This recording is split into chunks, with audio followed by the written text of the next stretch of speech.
cosas, y la otra son dos en una. Dos en una. ¿Ok? La primera, ¿cuándo serán estas cosas? Ya lo explicamos. Eso ya sucedió, años 70. Está hablando de la destrucción del templo. ¿Ok? Eso ya pasó, eso ya es historia. Pero nos vamos a enfocar en la segunda pregunta, que son dos en una. ¿Qué señal habrá de tu venida y del fin del siglo? Eso es lo clave y eso es lo fundamental que tenemos que leer. Escuchen bien esto.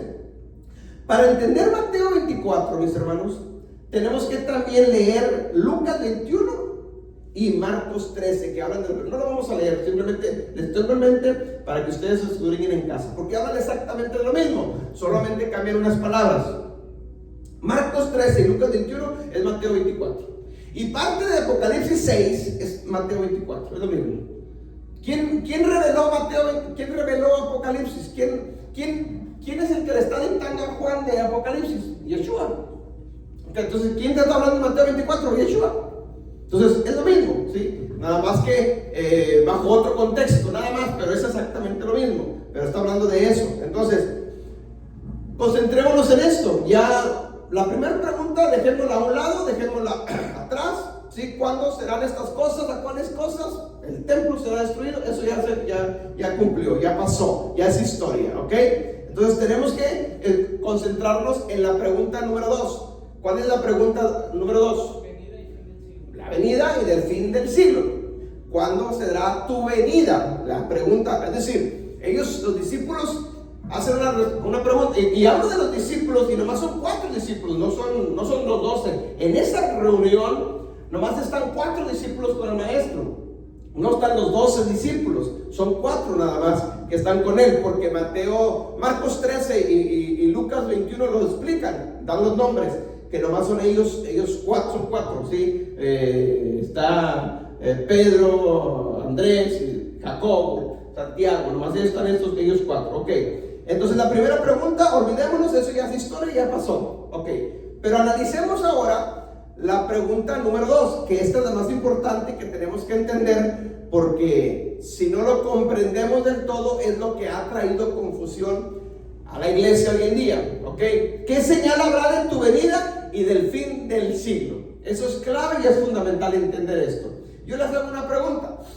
¿Qué significa para nosotros siglo? ¿Qué es para nosotros el siglo? Porque aquí me encontré algo estudiando y escudriñando esto.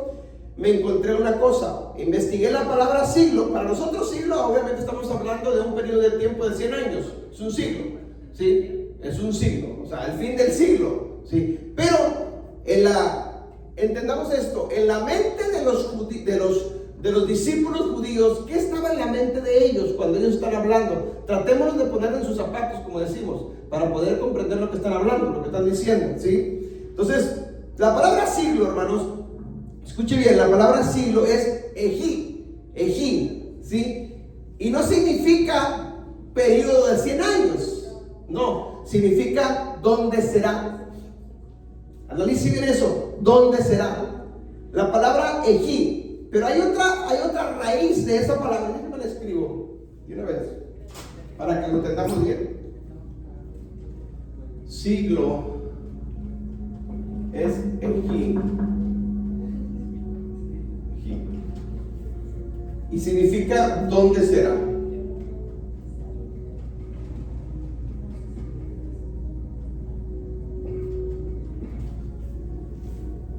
Es decir, está marcando un tiempo, en un lugar de tiempo, pero viene de otra palabra raíz, hermano, la palabra aquí, que es la palabra hayá. Raíz hayá. Y miren, escuchen lo que significa la palabra hayá. Significa allí. Significa lugar. Tener lugar. Acontecer. Cumplir. Ocurrir. Suceder. Venir. Volver. Lo vuelvo a repetir, porque esta es la clave y esto es lo fundamental. Estamos analizando la pregunta número 2 de los discípulos. ¿Cuál es la pregunta número 2?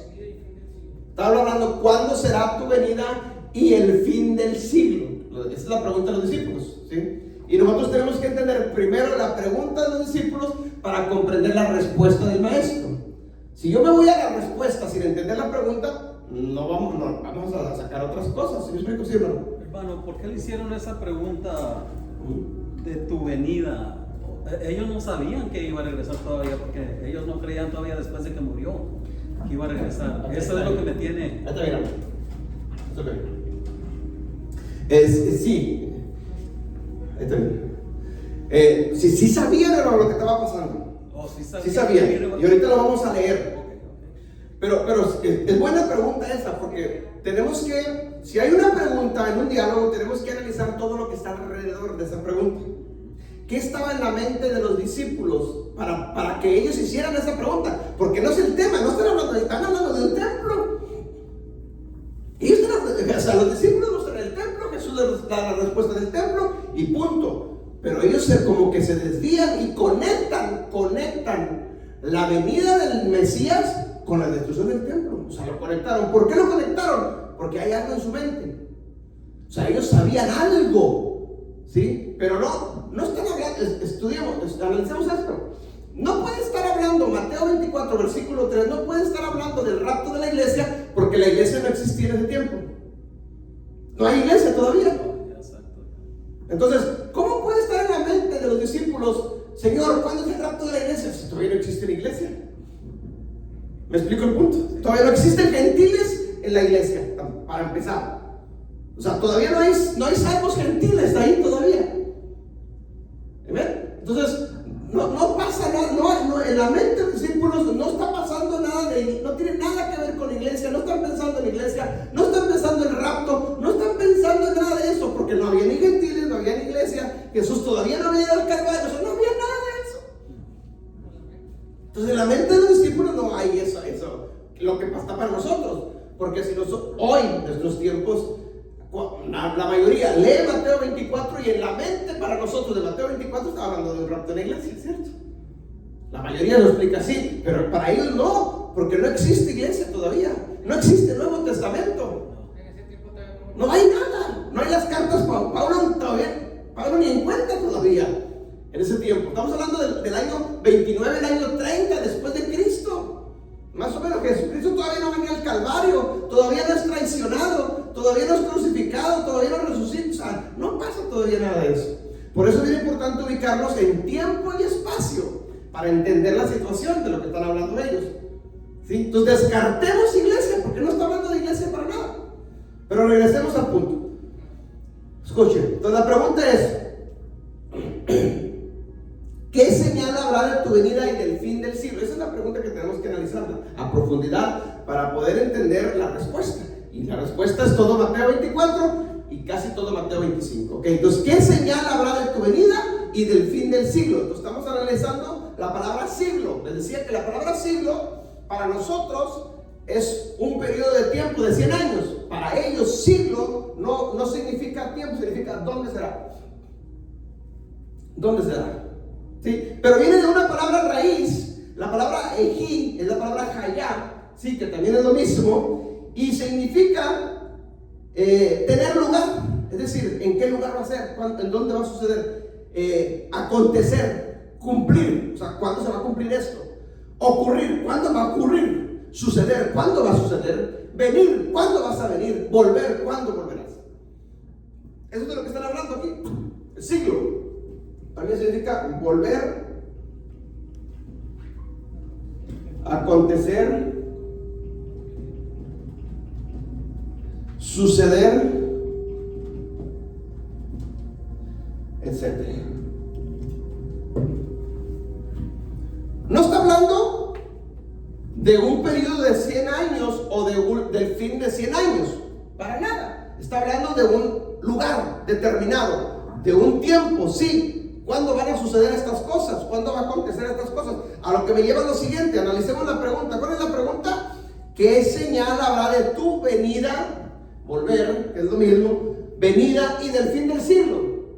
Ahora, si estudiamos nosotros Marcos 13 y Lucas 21, que es exactamente lo mismo, en Marcos 13 y Lucas 21 no menciona para nada fin del siglo.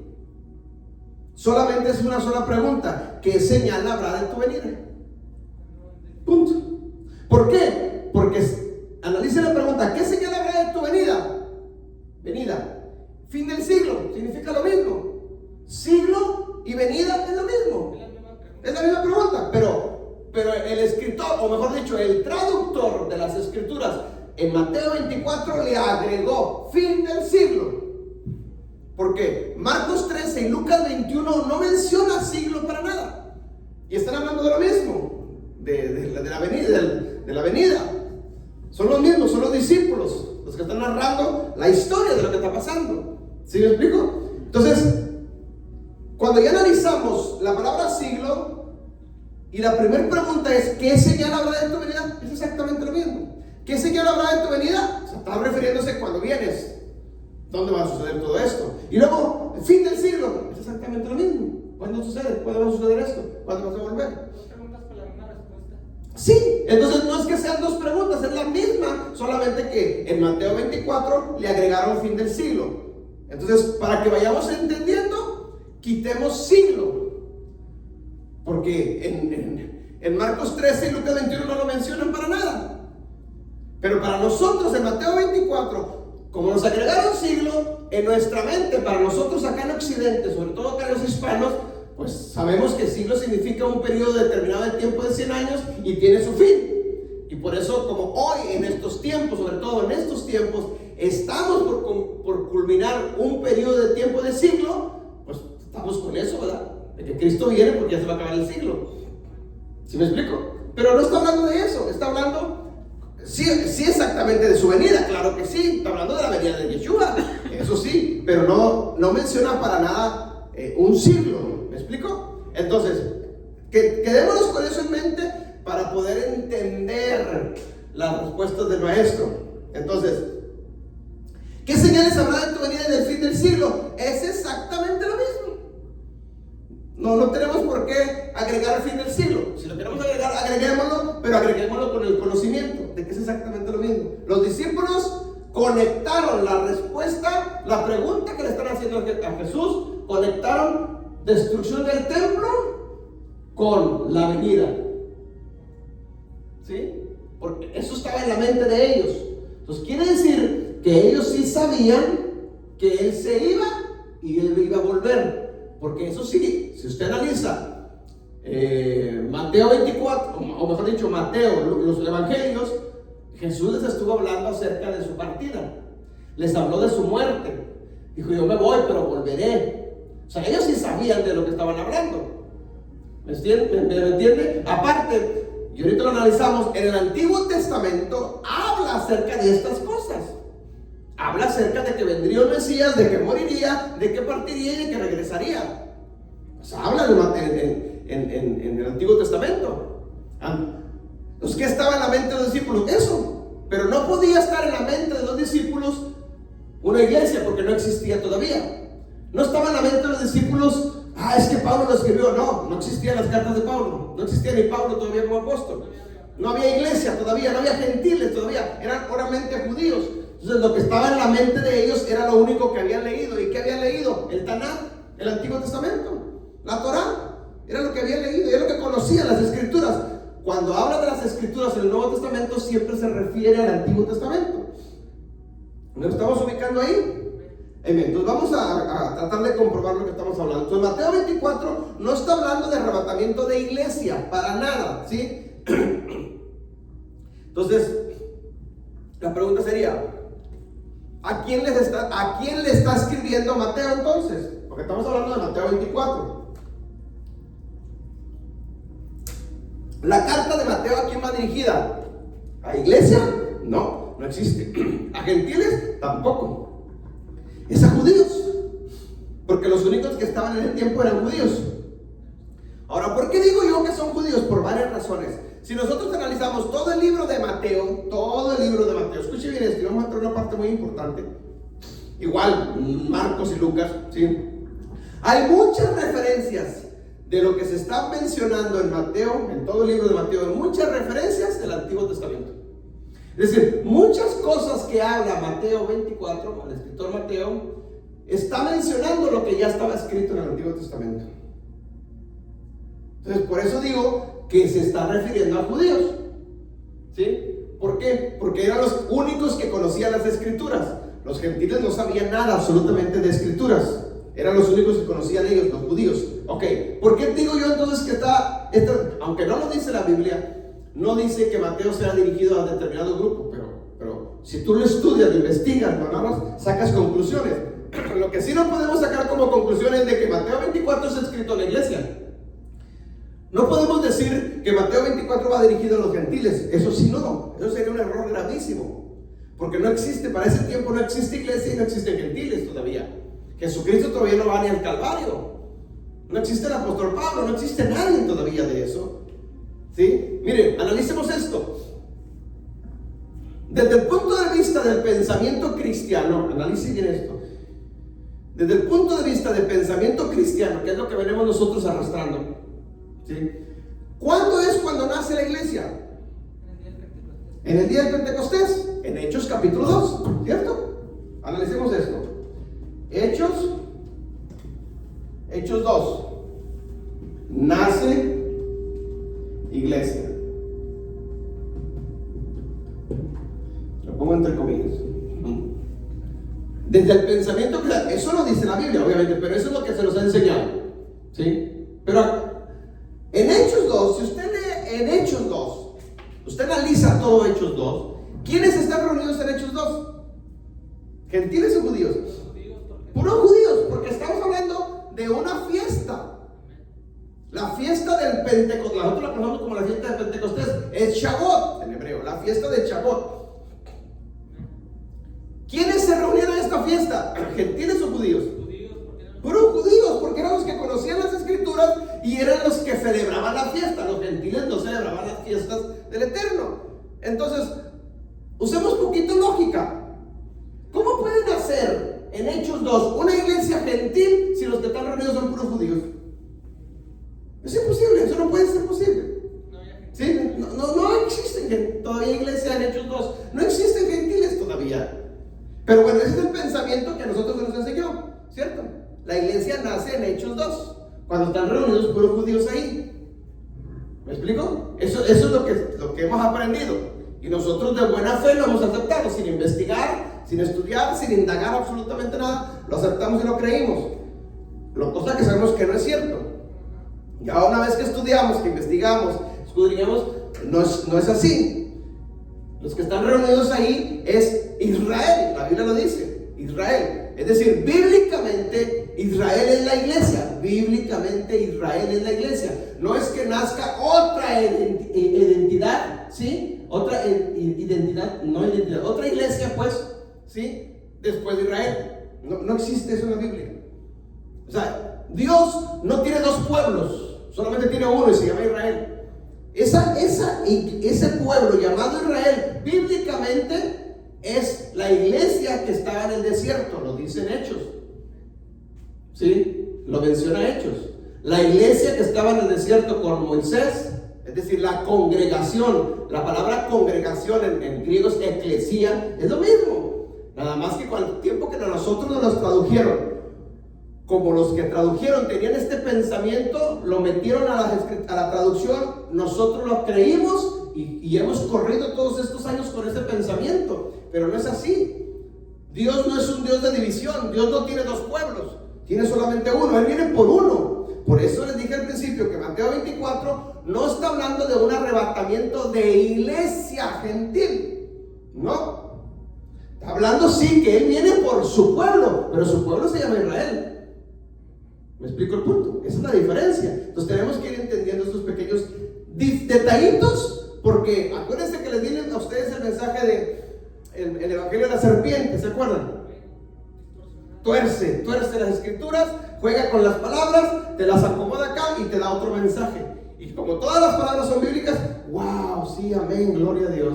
No, el diablo es muy astuto, hermanos, y puede engañar a cualquiera. Amén. Entonces tenemos que entender estos Hechos 2, no nace ninguna iglesia gentil. No, continúa la misma congregación que ha existido siempre desde el monte Sinaí, cuando Dios los escogió para que sean su pueblo, continúa hasta el día de hoy.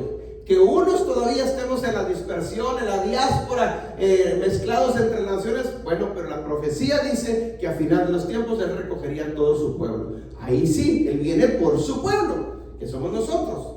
¿Sí? ¿Me está entendiendo? Entonces, ¿por qué sigo yo afirmando entonces que Mateo 24 va dirigido a los judíos por todos estos conceptos que le estoy diciendo?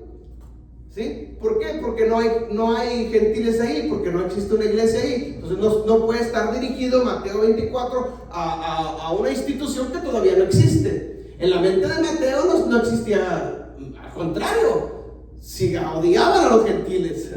Los judíos odiaban a los gentiles, no se mezclaban, ni siquiera los saludaban. ¿Cómo le iban a escribir a ellos? Esta carta va para ti. No, si ni siquiera existen en ese tiempo todavía. Entonces en la mente de los discípulos no está ninguna iglesia. No, descartemos eso. Entonces, ¿cómo podemos aplicar entonces Mateo 24 con el arrebatamiento, hablando de arrebatamiento de una iglesia si la iglesia no existe? ¿Sí me explico? Por eso descartamos ya de que Mateo 24 está hablando de arrebatamiento de iglesia. ¿Sí me está entendiendo hasta ahí? Ahora, dije al principio, cuando alguien, nosotros los seres humanos, y sobre todo nosotros, yo hablo acá de nosotros de Occidente, sobre todo hispanos, nosotros tenemos una tendencia a creer lo que se nos dice en el púlpito. Y sobre todo si el que está en el púlpito, el que está en una plataforma, si el que está en una plataforma enseñando es muy famoso, tendemos a creer sin cuestionar. Normalmente así pasa. Nosotros los hispanos así somos. Y cuando hablamos de política, déjame poner un paréntesis, es lo mismo. Todo le aplauden al político y ni saben muchas veces ni analizan lo que está diciendo. Pero como es famoso y la siguen las masas, las multitudes, pues todos lo siguen ahí, ¿verdad? En la iglesia pasa lo mismo. Sigue la fama y no la repite. Sí, es que el hombre es muy famoso, entonces la gente está ahí, hay que seguirlo. Pero analiza lo que está enseñando, porque lo que está enseñando, hermanos, al final va a repercutir para eternidad, para condenación o para vida eterna. Entonces, no porque sea muy famoso, o porque tenga una plataforma muy grande, o porque tenga una congregación muy grande, y si está enseñando erróneo, ya porque es famoso lo voy a seguir. No, tenemos que escudriñar las escrituras, mis hermanos, para entender exactamente si está en lo correcto o está equivocado. Y si está equivocado, por muy famoso que sea, hay que decir, ¿sabe qué, mi hermano? Está equivocado este asunto. No podemos seguir una doctrina de error, porque se está condenando él, está condenando a la gente que lo sigue y me estoy condenando yo.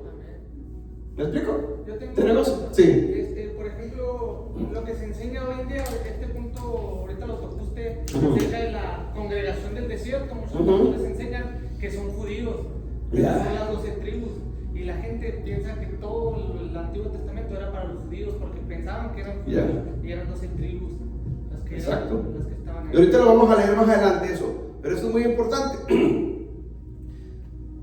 Yo digo esto, en buen sentido, plan con maña. Hubo plan con maña, quien obviamente en su inocencia o el enemigo estaba atrás, quienes tradujeron las escrituras. Pero sí hay algo ahí de malicia, porque qué casualidad que siempre en el Nuevo Testamento, cuando se refiere al Antiguo Testamento, se refiere como congregación, y cuando se refiere a lo que supuestamente nace en Hechos 2, se refiere a iglesia. ¿Por qué tradujeron iglesia acá y por qué acá tradujeron congregación? Cuando es la misma, continúa. O sea, no hay un antes y un después, no hay un antiguo y un nuevo, no existe eso en la Biblia. Eso nos lo pusieron a nosotros quienes tradujeron la Biblia, y nosotros nos lo creímos. ¿Sí me explico? En su Biblia, yo siempre he dicho esto. Cuando usted abre la Biblia, donde termina el antiguo y donde nace el nuevo, ahí hay una hojita, una hoja que divide antiguo y nuevo. Esa hojita es la que nos ha hecho mucho daño. ¿Sabe qué dice yo en mi Biblia? Le arranqué esa hojita. Esto no es de la Biblia, esto no es palabra de Dios, esto nos ha hecho daño. Es un pacto renovado. Simplemente es eso. ¿Sí me explico? Entonces, ¿por qué digo esto? Porque nos hemos creído eso y no existe eso. El propósito del Eterno que empezó en Génesis capítulo 1 con Adán y Eva es el mismo propósito que continúa ¿sí? Segundo siglo, tercer siglo, y hablamos del primer milenio, el segundo milenio, año 4000 con Yeshua, continúa, año 6000 con nosotros hasta hoy. El propósito es el mismo. Continúa, la historia continúa, y va a venir Yeshua y va a continuar todavía 1000 años más, dice la Biblia, el milenio de Yeshua. Es decir, no hay un antes y un después. No, somos sigue exactamente lo mismo. El propósito es eterno, la Biblia dice. El propósito de Dios es eterno. Entonces, seguimos avanzando. Entonces decía, en el Antiguo Testamento ya se hablaba de Yeshua y del establecimiento del reino. ¿Cuál era el mensaje de Yeshua? El reino. Siempre estuvo hablando de la venida del reino. Él nunca habló de que vendría una iglesia, o de que implantaría una iglesia, o de que levantaría una religión llamada cristianismo. Él no habló nunca de eso, no habló de religión. Él habló de un reino. Siempre. Las primeras palabras que él mencionó cuando después que es bautizado y empieza su ministerio, ¿sí? A la edad de 30 años, las primeras palabras que mencionó, dijo: arrepentidos porque el reino de los cielos ha llegado. Él habló siempre de un reino. Y luego los discípulos dicen: Señor, maestro, enséñanos a orar. Y la oración que les enseñan, y ustedes oraréis así: Padre nuestro que estás en los cielos, santificado sea tu nombre, venga tu reino. Él siempre estuvo enseñando el reino, siempre estuvo hablando del reino. Nunca habló de religión, nunca habló de una iglesia gentil tampoco, ¿sí? Entonces no existe en toda la Biblia, hermanos, no existe, escuche bien esto, y no me lo tome mal, estoy tratando de explicar. No existe en toda la Biblia un arrebatamiento de iglesia, al menos separada de Israel. Separada de Israel. No, eso no existe en la Biblia.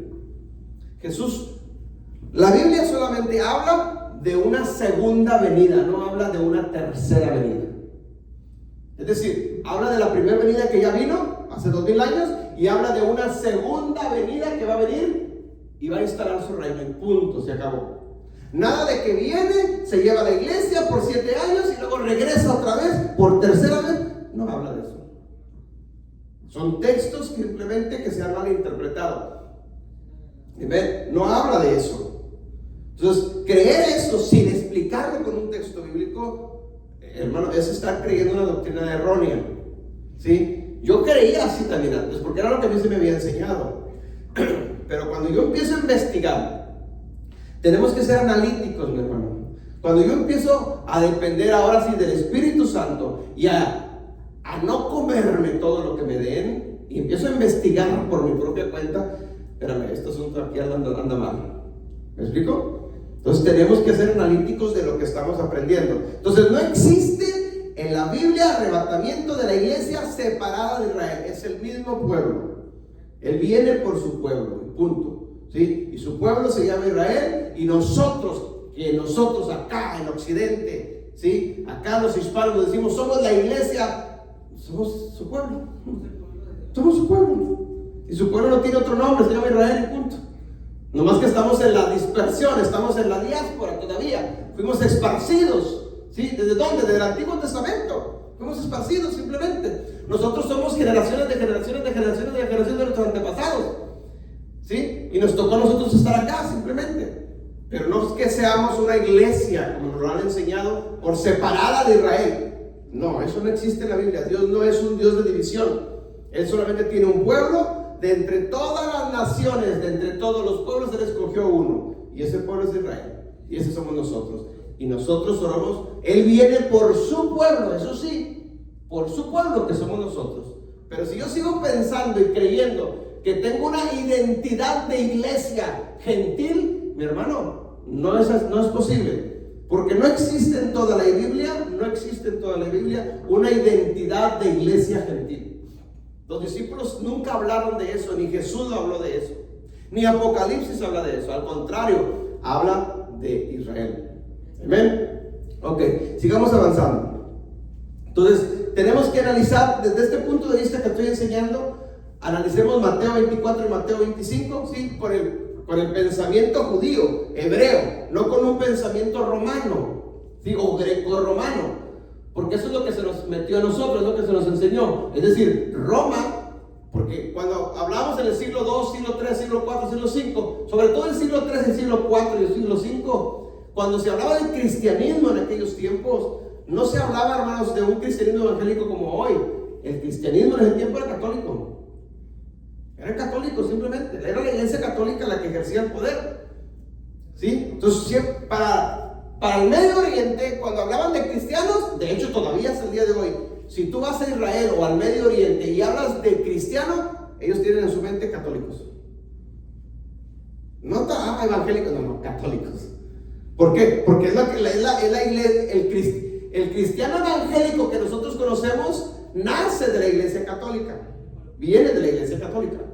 Entonces, para ellos lo primero que existió fue el católico. Entonces, en la mente para el Medio Oriente es el Papa. ¿Qué eres tú? ¿Cristiano evangélico? Ah, sí, tu líder es el Papa. O sea, eso es lo que está en la mente de ellos. Hablas con un judío, o hablas con un musulmán, o hablas con cualquiera que se vea. Oh, sí, tu líder es el Papa. Nosotros acá obviamente decimos no, pero para ellos en el pensamiento de ellos es así. Porque eso es lo que estaba escrito. Sí, bueno, ellos saben, los católicos saben que nosotros somos de una rama de ellos, porque dicen los protestantes. O sea, los protestantes, los que salimos de allí de ellos. Exacto. Pero dicen los hermanos separados, dicen. Eso. Porque ellos saben que nos separamos de ellos. Pero para nosotros acá, pero para el Medio Oriente no es así. Para ellos nosotros seguimos los mismos. Sí, es decir, como hay judíos de diferentes denominaciones, así también hay musulmanes de diferentes denominaciones, así también hay cristianos de diferentes denominaciones. Ah, soy evangélico. Ah, sí, eres cristiano. Sí, tu líder es el Papa. Punto. Oh, my God. Entonces, eso es lo que está en el pensamiento de ellos. Para nosotros no, obviamente. Pero es erróneo sus pensamientos. Para nosotros también pensar de esa manera que somos cristianos evangélicos es erróneo, porque no existe en la Biblia eso tampoco. Simplemente somos una nación, somos su pueblo. ¿Ok? Bueno, ok, sigamos avanzando. Entonces tenemos que ir cambiando nuestra forma de pensar, transformar nuestra mente, ¿sí? Para poder entender esto lo que es Mateo 24 y Mateo 25. Ok, entonces, en el Nuevo Testamento, escuche bien, pensar de esta manera, bueno, me quedé en esto, ¿verdad? Pensar de esta manera, ¿cuándo nace la iglesia? En Hechos capítulo 2. Pensamiento cristiano. Eso no es cierto, pero pensar de esa manera, que la iglesia nace en Hechos capítulo 2, ¿sí? Es decir, la iglesia, dentro del pensamiento cristiano, se habla de, ¿cuál es la palabra que usan? Las dispensaciones. ¿Han escuchado la palabra? La dispensación de la gracia. ¿Ok? Déjenme borrar esto. Las dispensaciones. Esto es bien importante entenderlo. Dispensaciones. Una palabra que no está en la Biblia, pero ellos lo agregan. Lo que han puesto ellos, dispensaciones, la Biblia lo menciona como pactos. El pacto de Abraham, el pacto de David, bueno, ellos dicen la dispensación. Y mencionan dos dispensaciones para ellos muy importantes. La dispensación de la ley y la dispensación de la gracia. ¿Han oído esas frases? Hermanos, ya no estamos en la dispensación de la ley, estamos en la dispensación de la gracia. Ahora, pregunta, según el pensamiento cristiano, ¿cuándo nace la dispensación de la gracia? En la cruz. Ahí nació la dispensación de la gracia. Es decir, del año 30 después de Cristo nace la gracia. Escuchen bien, aquí hay un error. Pensar de esta manera sacamos otro error. Si la dispensación de la gracia nace en la cruz, cuando el Señor Jesucristo resucita en el año 30, entonces quiere decir que todo lo que esté antes del año 30 es ley para ellos. Pensar de esa manera es la ley.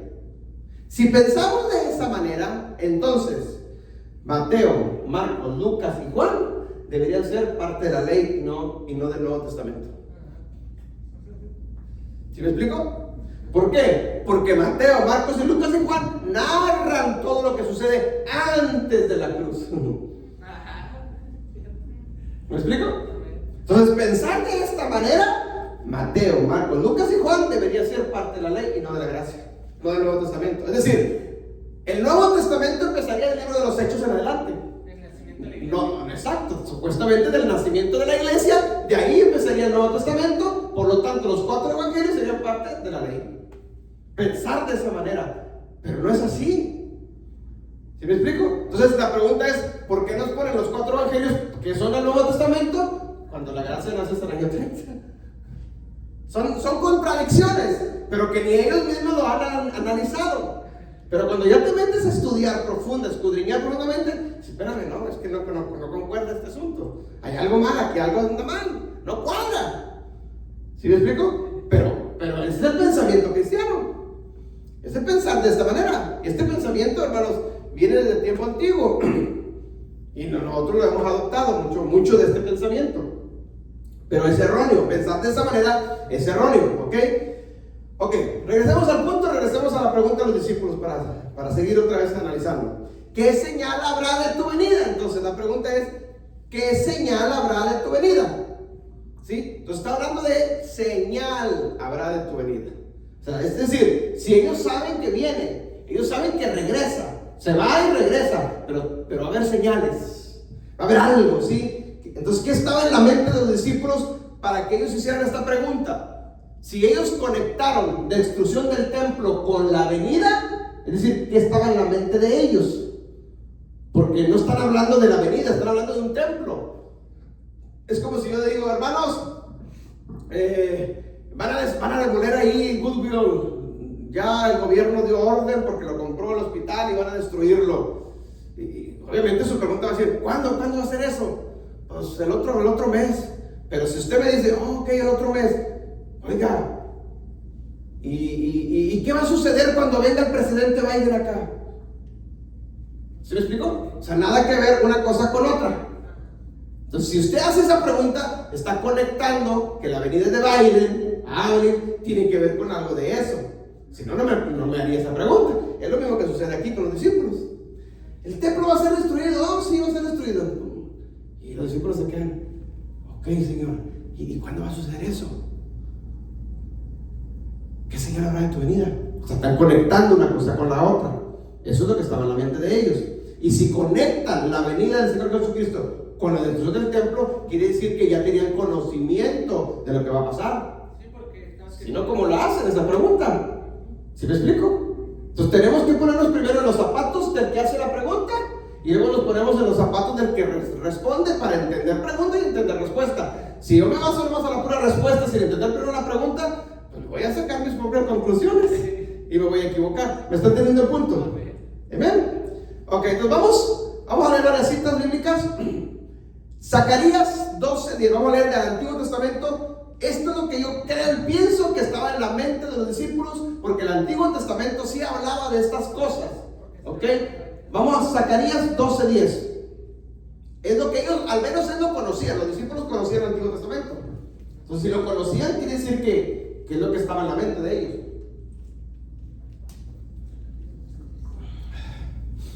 Zacarías 12:10.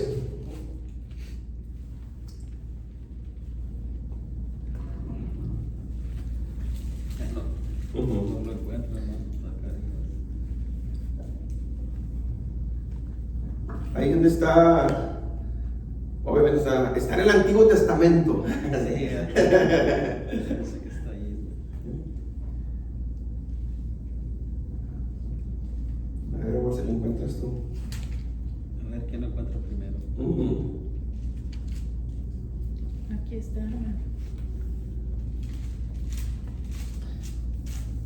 Ya lo encontré, aquí está el 10. Zacarías 12:10. Zacarías 12:10. Sí. Analice lo que dice.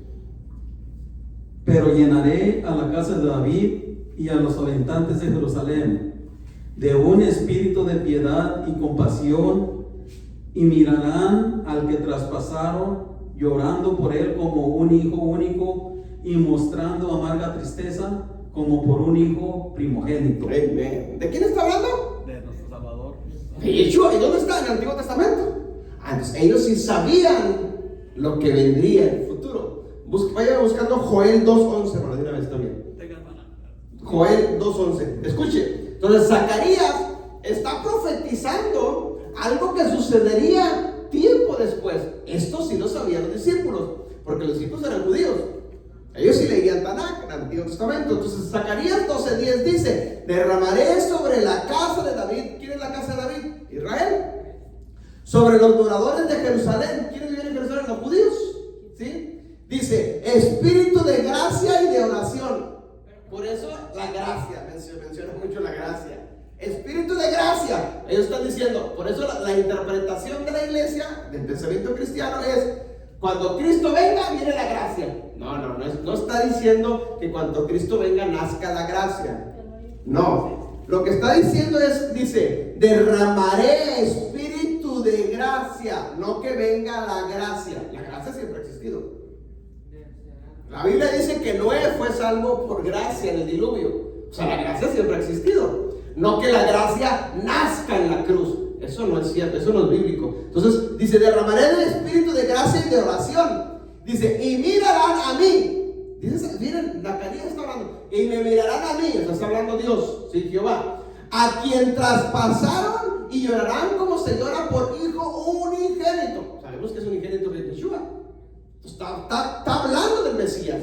Dice: afligiéndose por él como quien se aflige por el primogénito. Obviamente nosotros 2000 años después de que sucede esto en la cruz, sabemos que se está refiriendo a Yeshua, pero póngase en los zapatos de los discípulos cuando todavía no sucede nada de esto.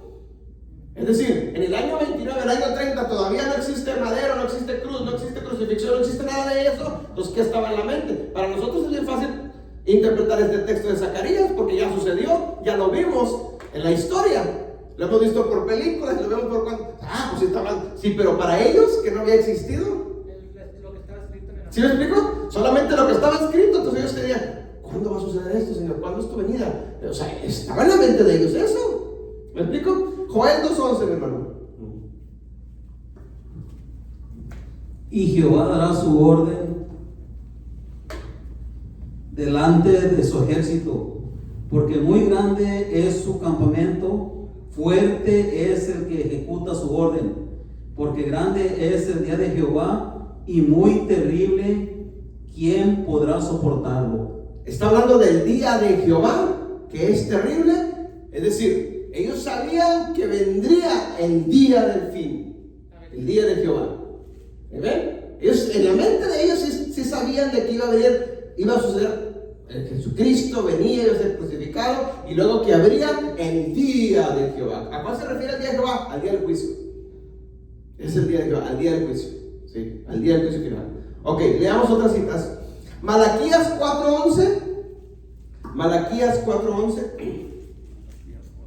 Sí, ahí al terminar el Antiguo Testamento, hermano. Sí.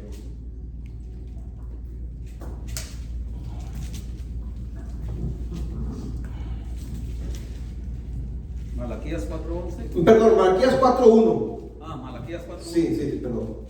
Okay. 4:1, exacto. Dice: porque he aquí, viene el día ardiente como un horno, y todos los soberbios y todos los que hacen maldad serán estopa. Aquel día que vendrá los abrazará, ha dicho Jehová de los ejércitos, y no les dejará ni raíz ni rama. Amén. Wow, qué tremendo.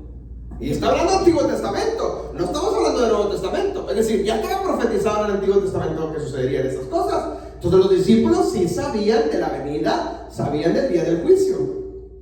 No tenían el libro de Apocalipsis ellos como lo tenemos nosotros. ¿Sí me explico? O sea, nosotros tenemos la ventaja porque tenemos Apocalipsis. Y ya nos avanzamos. Pero para ellos no había Apocalipsis, no había libro de Mateo, no había nada del Nuevo Testamento. Pero entonces desde el Antiguo Testamento ya se estaba profetizando y hablando del día del juicio final. Entonces, los discípulos sí sabían la pregunta que estaban haciendo. Sí estaban conscientes de lo que están de la pregunta que le están haciendo al maestro. Pero no estaba en la mente de los discípulos nada del Nuevo Testamento como para nosotros. Porque nosotros leemos Mateo 24 y lo leemos con un pensamiento del Nuevo Testamento. Pero no existía el Nuevo Testamento todavía. ¿Sí me explico? Por eso tenemos que ponernos en los zapatos de ellos, y lo que está en la mente de ellos es lo que está atrás. Y lo que está atrás es el Antiguo Testamento. Una cita más. Isaías 11:6. Isaías 11:6. Analicemos esto. Es bien importante entender esto. Siga hablando, hermano. Sí, mire, Isaías 11:6. 11:6. Sí, Isaías 11:6. Miren, esto es bien importante entenderlo. Porque estamos analizando Mateo 24 y todavía no leemos Mateo 24. Estamos en el versículo 3, estamos analizando una pregunta todavía. Todavía no entramos a la respuesta. ¿Sí me entiende el punto? Sí. Pero cuando alguien sea Mateo 24, de volada se va a la respuesta. Sin analizar primero la pregunta. Por eso hay malas interpretaciones. No podemos salir del versículo 3 todavía. Y aquí nos vamos a llevar toda la clase del versículo 3. Después leeremos Mateo 24. Avancemos, hermano. Lo que pasa es que ellos sabían por qué es inspiración y revelación de Dios. Sí. Ya sabían ellos, pues, porque.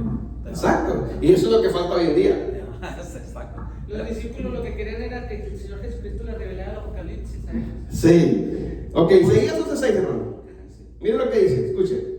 Morará el lobo con el cordero, y el leopardo con el cabrito se acostará.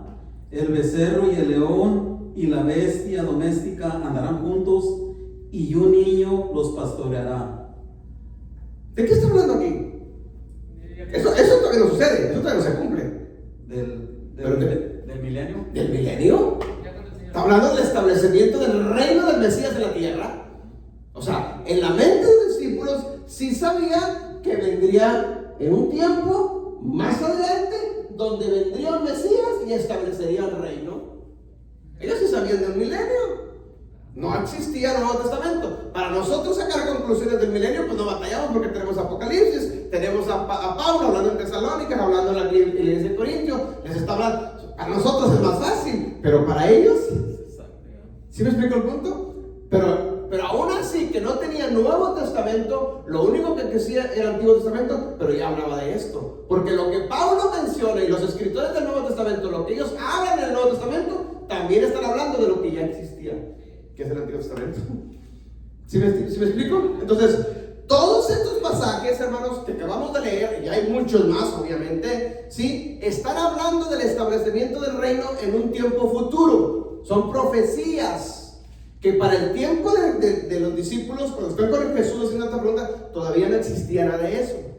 Varias cosas sí se han cumplido, pero muchas otras cosas todavía no se cumplen. 2000 años después todavía no se cumplen. ¿Me está entendiendo? Entonces, por eso, hermanos, esa pregunta que los discípulos hacen, dinos qué señal habrá de tu venida. O sea, ellos sí sabían de la venida, pero ellos querían más o menos saber cuándo sucederían estas cosas, o si habría una señal para estar al pendiente, porque ellos creían que vendrían todas estas cosas en los tiempos de ellos.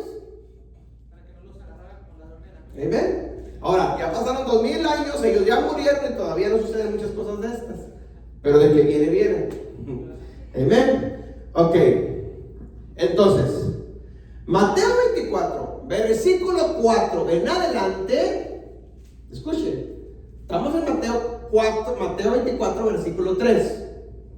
Pero de Mateo 24, versículo 4, todo en adelante y la mayor parte de todo el Mateo 25, ahora es Jesús, empieza a darle la respuesta de la pregunta del versículo 3. Hasta apenas ahora empieza a responder Jesús. ¿Cuál era la pregunta? Dijimos, dinos qué señal habrá de tu venida.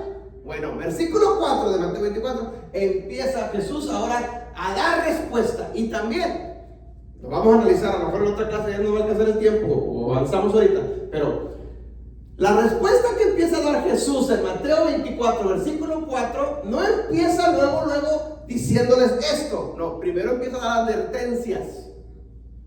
Primero empieza a darles advertencias para que no sean engañados, y habrá señales de esto y sucederán estas cosas, pero aún no es el fin. Y luego todavía pasa el tiempo, lo vamos a analizar, y hasta el último, casi al último de Mateo 24, les dice, aquí está, pum, la respuesta. Y nosotros, como lo tenemos todo escrito, narrado en un solo capítulo, creemos que, fue rápido el asunto ahí.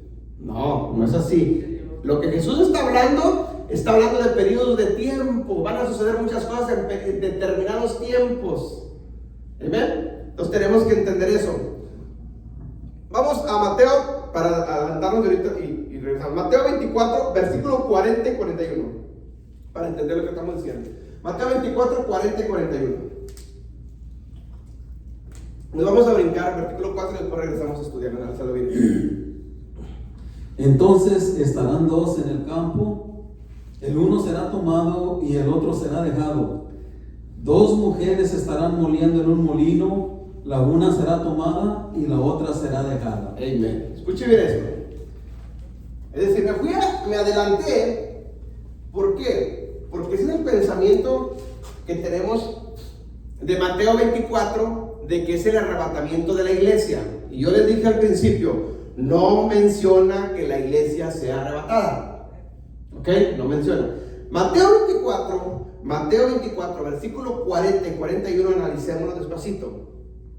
Dice, entonces estarán dos en el campo, el uno será tomado y el otro será dejado. Es decir, esta interpretación es simple. Simplemente hay dos, ¿sí? El uno es tomado y el otro es dejado. Pero, en el pensamiento cristiano, analice bien esto. En el pensamiento cristiano, ¿quién es el que es tomado y quién es el que es dejado? Los del nuevo pacto y los del antiguo pacto ya. Pensando como se nos ha enseñado siempre, ¿quién es el que es tomado y quién es el que es dejado? Porque de eso se lo ha enseñado siempre, el arrebatamiento de la iglesia, ¿cierto? ¿Quién es el que es arrebatado? Los que hemos creído en Jesucristo. Es decir, hermanos, prepárense porque Cristo viene y nos lleva, ¿cierto? Ese es el pensamiento cristiano. Por eso les leí Mateo 24, versículo 40, versículo 41, dice, entonces estarán dos en el campo. Y si vamos a estar dos, vamos a decir, un matrimonio, esposo y esposa. Y el cristiano se va y el rebeldón se queda, por decirlo de alguna manera. Amén. Entonces estarán dos en el campo, el uno será tomado y el otro será dejado. Y el versículo 41 dice, dos mujeres estarán moliendo en un molino, también, ¿sí? Las comadres, dice. La una será tomada y la otra será dejada. Pensando cristianamente, el bueno se va y el malo se queda. Pero si los dos son cristianos. Entonces aquí no se cumpliría ese versículo en ellos. No se cumpliría. Están dando ejemplos. Pero mira, analice esto. Pensar cristianamente, como siempre se nos ha enseñado, el bueno se va y el malo se queda. Pensar de esa manera. Pero eso no es bíblico. Eso es lo que nos ha enseñado. Eso es lo que se nos ha enseñado. Pensar entonces lo que se nos ha enseñado, que la iglesia es arrebatada. Escuche, la iglesia se va al cielo a vivir con él y el malo se queda. Pensar de esa manera es contradecir lo que dicen las escrituras. No es así, y se lo voy a comprobar. Dice, todos sabemos que una de las señales es como los días de Noé, ¿cierto? Ok, vamos a Mateo 24, versículo 39, es decir, antes de eso que dice Jesús en Mateo 40 y 41. Regresémonos en versículo 39, para no leerlo todo, nomás para tener una referencia. Mateo 24, 39. Y no entendieron hasta que vino el diluvio y se lo llevó a todos. Así será también la venida del Hijo del Hombre. Ok, pregunta. La venida del Señor Jesucristo será como en los tiempos de Noé. ¿Cómo fue en los tiempos de Noé? Versículo 39 dice, Noé, ya sabemos la historia, para no entrar, Noé estuvo predicando, le hicieron caso, pero dice, y llegó el diluvio y se los llevó a todos. ¿A quién se llevó? ¿A quiénes? ¿A los buenos o a los malos? A los malos. ¿Quiénes se quedaron en la tierra? ¿Los buenos o los malos? Por decirlo de alguna manera. ¿Quiénes son los que se quedaron en la tierra? Los buenos, Noé, ¿cierto? Su familia. ¿Quiénes fueron los que fueron sacados de la tierra? Los que no creyeron, los que desobedecieron. Los malos. Como los días de Noé, así será la venida del Hijo del Hombre. ¿Quiénes van a ser sacados en los días cuando Cristo venga? ¿Y quiénes serán dejados en la tierra? Porque está hablando de un reino. Lo que pasa es que nosotros interpretamos esto con mentalidad de religión y que estaremos en el cielo, y no es así. Moraremos con Él en el cielo, no es así. Moraremos en la tierra con Él. La pregunta es, ¿quiénes son los que se van a quedar en la tierra? ¿Los buenos o los malos?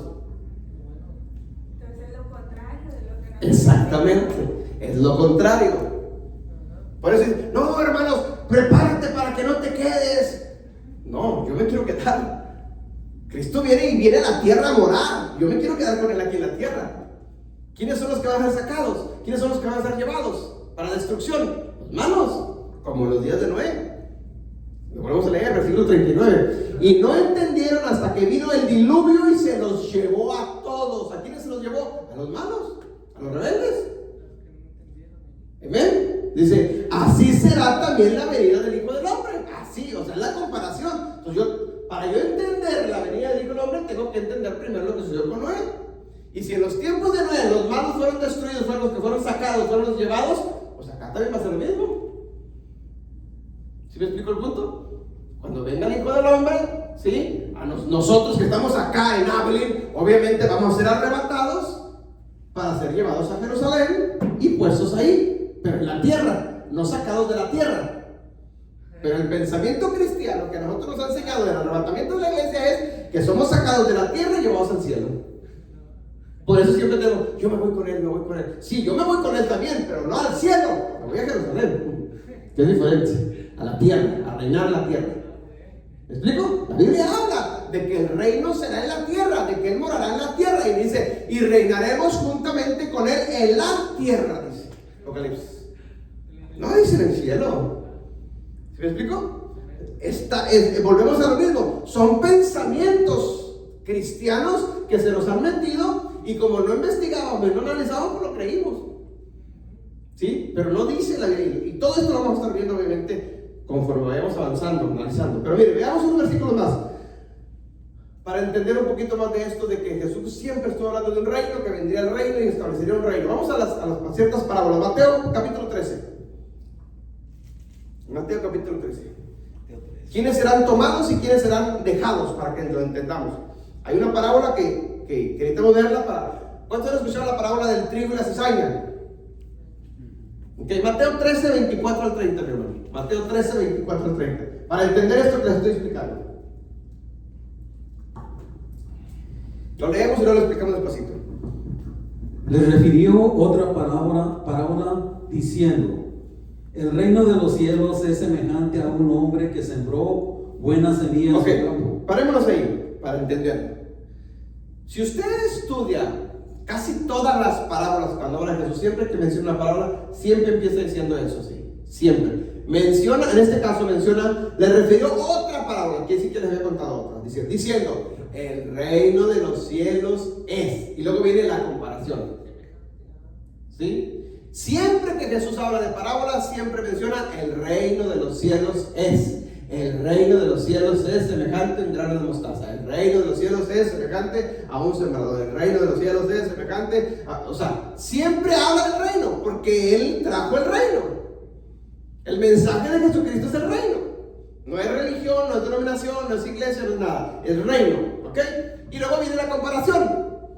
A nosotros, cuando nos enseñaron las parábolas, nos enseñaron la comparación, pero nos quitaron el reino. Nunca nos hablaban del reino a nosotros. Nomás nos decían la comparación. Pero la comparación es simplemente un símil o una comparación, para ir a la redundancia, para que entiendas el reino. ¿Me explico? Pero nunca nos hablaban del reino, nos hablaban de la comparación. Pero sigamos. 25. Pero mientras dormían los hombres, vino su enemigo y sembró cizaña entre el trigo y se fue. ¿Le sigo? Sí, sigue, hasta el versículo 39. Y cuando salió la hierba, dio fruto, entonces apareció también la cizaña. Vinieron entonces los siervos del padre de familia y les dijeron: Señor, ¿no sembraste buena semilla en tu campo? ¿De dónde pues tienes cizaña? Él les dijo: un enemigo ha hecho esto. Y los siervos le dijeron: ¿quieres pues que vayamos y los arranquemos? Él les dijo: no sea que al arrancar la cizaña arranquéis también con ella el trigo. Escuchen 30. Dejad crecer juntamente lo uno y lo otro hasta la siega. Y al tiempo de la siega yo diré a los segadores: recoged primero la cizaña y atarla en manojos para quemarla, pero recoged el trigo en mi granero. ¿Entendimos ahora sí con ese pensamiento que le acabo de decir? Primero va a ser la cizaña. Primero, ¿quién va a ser arrancado? ¿Los buenos o los malos? Los malos. Es decir, los segadores son los ángeles. Él mandará a sus ángeles a los 4 puntos cardinales de la tierra y recogerá ¿quién? La cizaña. Y a los buenos los va a llevar a su granero. ¿Quién es su granero? ¿Jerusalén? ¿Sí me explico? Los malos, la cizaña va a ser arrancada y dice, será echada al fuego. Y nosotros siempre tenemos el pensamiento contrario. Me voy con él, me quiero ir, Señor, yo no me quiero quedar. Pero nunca no sabemos, no analizamos lo que estamos diciendo. Pero mire, está bien clarito. Obviamente, esta no la vamos a explicarla toda, pero ya la hemos escuchado muchas veces. Aquí habla de trigo y cizaña, ¿sí? Es decir, en las congregaciones, en su pueblo, hay dos tipos de personas: los buenos y los malos, por decirlo de alguna manera. Hay trigo y hay cizaña. ¿Cuál es la diferencia entre trigo y cizaña? Si ustedes conocen las plantitas de cizaña, las dos son iguales, son igualitas. Si tú las ves ahí sembradas, tú no ves diferencia, porque son igualitas. Trigo y cizaña son igualitas, idénticas.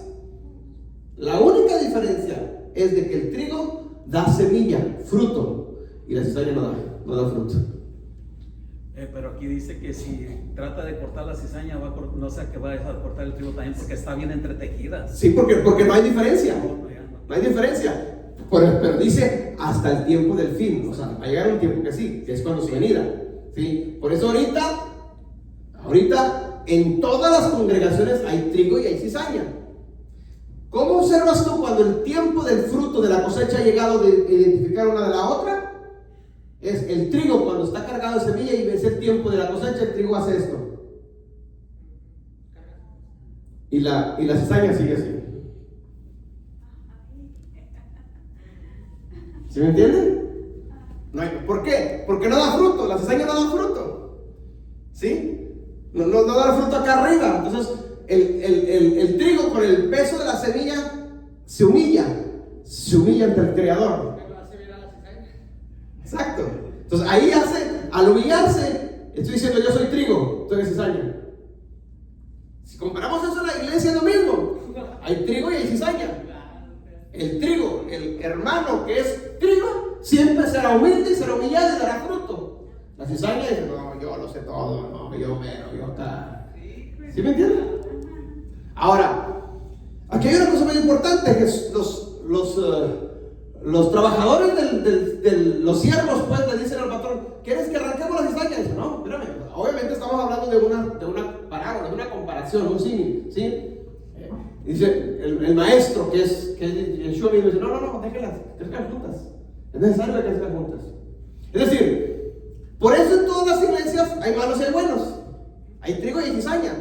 Pero no debemos, hermanos, en ningún momento criticar a la cizaña, porque la cizaña me va a ayudar para diferenciar el que es bueno. Sin la cizaña, ¿cómo identificamos? Es como el billete falso y el billete verdadero. O sea, hay dos. No existe el billete falso si primero no existe el verdadero. ¿Me entienden? Porque el falso nace del verdadero. Es lo mismo, trigo y cizaña. No existiría la cizaña si no existiera el trigo. No existirían, hermanos, los buenos si no existieran los malos. Es decir, lo malo te hace que se identifique lo bueno, para que el bueno aprenda de no ser como el malo. ¿Me explico? ¿Me entienden? Entonces, hay mucho que aprender de aquí. Pero el punto que lo quiero traer es de que dice, en el tiempo de la siega, versículo 30, dice, deja crecer juntos el trigo y la cizaña hasta la siega, o sea, hasta la cosecha. Es decir, si va a estar arrancado. Dice, y en el tiempo de la siega, yo le diré a los segadores, los ángeles, recoged primero la cizaña. ¡Fum! La cizaña, ¿sí? Los malos, ¡fum! Átenla, dice, en manojos para quemarla. Vámonos, ¿a dónde? A ser quemada, a ser destruida, al infierno. ¿Amén? Dice, pero recoger el trigo y póngalo en mi granero. ¿Amén? No está mencionando aquí para nada, mis hermanos, tampoco de una iglesia que va a ser arrebatada y se va a ir a vivir al cielo. No está diciendo eso. Simplemente leamos lo que dice literalmente y nos damos cuenta que no. El problema es que cuando ya tenemos un pensamiento que nos lo metieron desde tiempo atrás, ¿sí? Todos los versículos que leamos acerca del rapto, siempre vamos a meternos, nos van a llevar al cielo, siempre al cielo. Y nunca está hablando del cielo. Aquí está hablando más bien de quemarlos, de otra cosa. ¿Y quiénes son los primeros? La cizaña, los que son arrebatados, los que son llevados primero. Nosotros simplemente somos transportados del lugar donde estamos al granero. Nada más, nada al cielo. ¿Sí me explico el punto? Entonces, si yo entiendo esto y entiendo como en los tiempos de Noé, ¿cómo sucedió en los tiempos de Noé? Llegó el diluvio y se los llevó a todos. ¿A quiénes? A los malos. Así será la venida del Hijo del Hombre. Entonces las cosas son diferentes. ¿Me explico? Entonces, si la venida del Hijo del Hombre va a ser como en los tiempos de Noé, y en los tiempos de Noé el diluvio se llevó a los malos, en los tiempos de Yeshua va a suceder lo mismo. La cizaña va a ser sacada y va a ser quemada. Nosotros nos quedamos en el granero. Como no en el arca. Como Noé en el arca. En la tierra, nos quedamos aquí en la tierra, seguimos. O sea, Noé sucedió. ¿Y cuántos se salvaron en el tiempo de Noé? ¿Cuántas personas se salvaron? 7 personas. 8. 3 hijos, 3 esposas, Noé y su esposa. 8. ¿Por qué 8? Porque 8 significa nuevo comienzo. Con Noé empezó a multiplicarse la creación como en los tiempos de Adán. Con 8 personas se empezó una nueva creación. Así como en los tiempos de Noé, así será la venida del Hijo del Hombre. ¿Dónde entra el 8 acá? En el milenio 8. Nuevos comienzos. ¿Sí? Acaba el milenio de Yeshua, que es el 7, que es reposo, que es descanso. Y los que pasen a la nueva Jerusalén, que es después de 1000 años, eso es 8, el milenio 8. Ya está el Señor Jesucristo reinando. Sí, ya reinado en 1000 años. Como en los días de Noé, así será en los tiempos de Yeshua. O sea, es lo mismo, se repite. Entonces, para entender esto, yo necesito estudiar primero lo que habla de los tiempos de Noé. Se renueva. Todo. ¿Qué sucedió en los tiempos de Noé? La Biblia enseña por qué destruyó Dios la creación en los tiempos de Noé. Por haberse multiplicado la maldad. ¿Qué dice la Biblia de estos tiempos? Y por haberse multiplicado la maldad, el amor de muchos se enfriará. ¿Cómo estamos viviendo hoy en día? La maldad por todos lados. La maldad ahora en los gobiernos, sacando leyes en contra de las escrituras. Leyes globalistas, ¿sí? Leyes que van en contra de lo que habla Dios, de la moral, ¿sí? Leyes, estamos en los tiempos peor que Sodoma y Gomorra y que en los tiempos de Noé. Amén. Y dice, y se casaban y se daban en casamiento. Hoy pasa lo mismo. Se siguen casando hombres con hombres, mujeres con mujeres. Y las siguen dando para que se casen. ¿Sí? Se está cumpliendo. Como en los tiempos de Noé. ¿Qué más sucedía en los tiempos de Noé? Hay algo que poco se ha hablado de esto. Y a lo que yo lo voy a enseñar mucho más adelante. Pero en los tiempos de Noé había raza híbridas. Los nefilim, híbridos, los gigantes, híbridos. Dice la Biblia que ciertos demonios vinieron y se mezclaron con los hijos de los hombres, con las hijas de los hombres, y nacieron los nefilim. El libro de Enoch lo menciona más claro esto. Y nacieron esos gigantes que obviamente no lo expresa todo, pero era una raza híbrida que nace de esta mezcla. Y estos gigantes llegó un momento que crecieron y mataban a los hombres y se comían a los mismos humanos. Incluso se dice que Goliat llegó a ser un... Goliat venía de esa descendencia. Exacto. Porque siguió la raza, pero ya se fue desvirtuando. Bueno, en esos tiempos había ese tipo de raza híbrida. ¿Qué se está hablando hoy en estos tiempos? Los híbridos. El regreso de los dioses. El regreso de los dioses. ¿De qué se está hablando hoy en día? Los clones. ¿Han oído hablar de esa noticia? Los clones nacen raza híbrida. Es decir, con una célula madre, la multiplican y están creando ahora los nuevos bebés híbridos. Los clones. La primer clon que hicieron la investigación hace, 20, 30 años para atrás, la oveja. La mula. Una oveja, la mezclaron y nace otra oveja igualita, idéntica a las dos. El clon, fue un clon. ¿Sí? Razas híbridas, hoy hay muchas. La mula es un híbrido. El macho es un híbrido. Es la mezcla entre una yegua y un burro y y un caballo y una burra, no nacen estos, son híbridos. O sea, eso es hoy en día. Ok, como en los tiempos de Noé, sucederá también en los tiempos de la venida del Hijo del Hombre. Estamos viendo lo mismo. Se va a cumplir. Y si Dios destruyó a la humanidad en los tiempos de Noé por tanta maldad, créanlo que lo va a hacer en estos tiempos. Va a haber destrucción. Nosotros seremos llevados a su granero y todos los demás serán llevados al horno de fuego. Serán sacados. Pero no dice ningún pasaje de la Biblia que seremos llevados al cielo. Su granero que es diferente. ¿Ok? Vamos a leer, tengo tiempo todavía, y bueno, ahí nos vamos a quedar. En la siguiente clase pues continuamos a analizar y ahora sí vamos a leer versículo 4. Fíjense hasta cuándo vamos a hacer a Mateo 24. Pero es necesario que hagamos toda esta introducción para ahora sí, cuando leamos Mateo 4 adelante, ahora sí lo van a entender más clarito, porque ya saben ahora sí con esta mentalidad. ¿Me explico? Ok, hermanos, bendiciones, Dios me los bendiga. Ahí nos vamos a quedar. Continuamos el próximo domingo. Los que se conectaron a través de las redes sociales, shalom, bendiciones.